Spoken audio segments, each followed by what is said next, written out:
By the summer of 1918, the Western Front had become a graveyard of momentum. Millions of men were trapped in a vast network of mud and barbed wire, unable to push the line forward.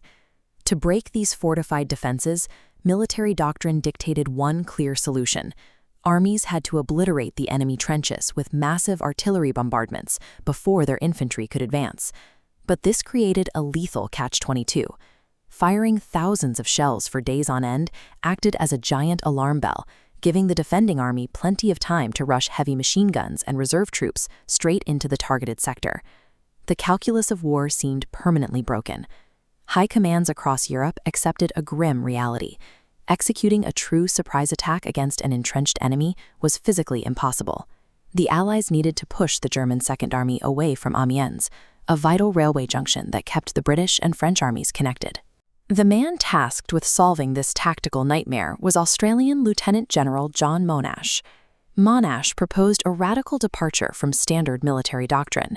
He wanted to skip the days-long preliminary bombardment, replacing sheer explosive weight with absolute synchronized surprise. The stakes were high. If this highly complex timing failed, Allied soldiers would charge blindly into fully manned German machine gun nests, wasting their final opportunity to break the lines.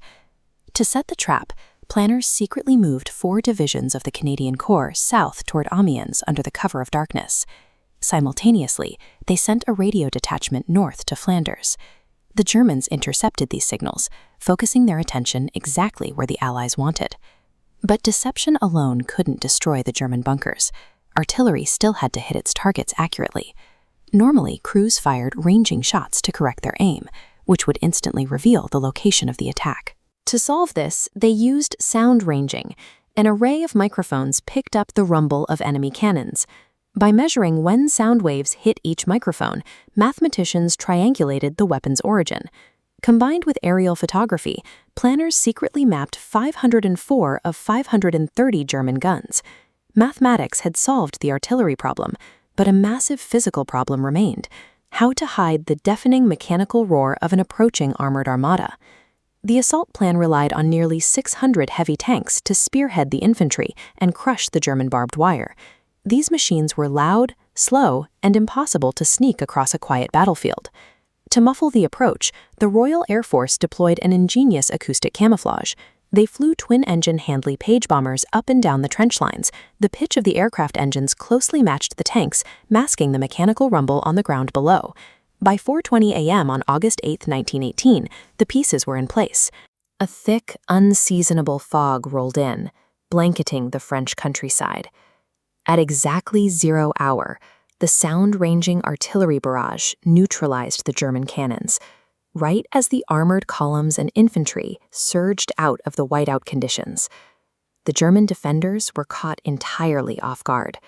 Blinded by the fog and outgunned, they only began returning fire after 5 minutes, aiming at the assembly fields the Allies had already crossed. The meticulous blueprint executed flawlessly. The advance pushed forward with startling speed, capturing German officers who were still sitting down to their breakfast. On the first day alone, the assault punched a 15-mile gap into the German lines. Allied forces gained 11 kilometers in a single day, the largest jump in progress seen since the conflict began. But the most severe blow was measured in the complete psychological shattering of the German forces. German troops began surrendering in droves. By the end of the day, Allied forces had captured 30,000 stunned prisoners and inflicted thousands of casualties. Discipline evaporated.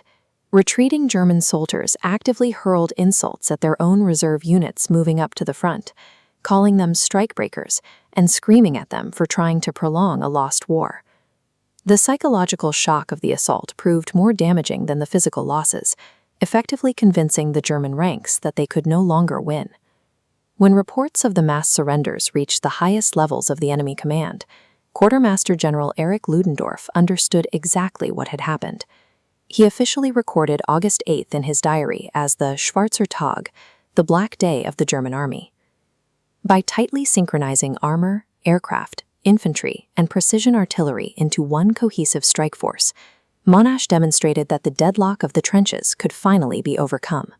Amiens stands as the opening move of the 100 Days Offensive, the final, coordinated push that broke the German front and led to the armistice 3 months later.